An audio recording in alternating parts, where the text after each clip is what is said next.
एकीकडे युती संदर्भात निर्णय घेण्यासाठी त्रिसदस्यीय कमिटी नेमली असताना दोन्ही पक्षाच्या नेत्यांनी एकमेकांवर पलटवार करायला सुरुवात केली आहे। विधानसभा निवडणुकांमध्ये भाजपच नंबर 1 पक्ष असल्याचा टोला खासदार किरीट सोमय्या यांनी शिवसेनेला लगावला आहे।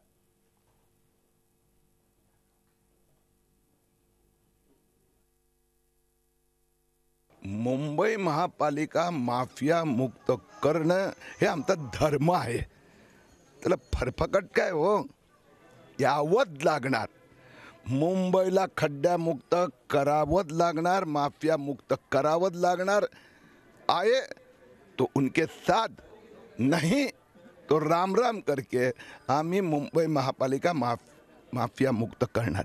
दुसरी गोष्ट मी एक सांगू इच्छितो, वास्तविकता ज्याला म्हणतात ना, वास्तविकतेचं ज्ञान असलं पाहिजे। झी 24 तास रहा एक पाऊल पुढे।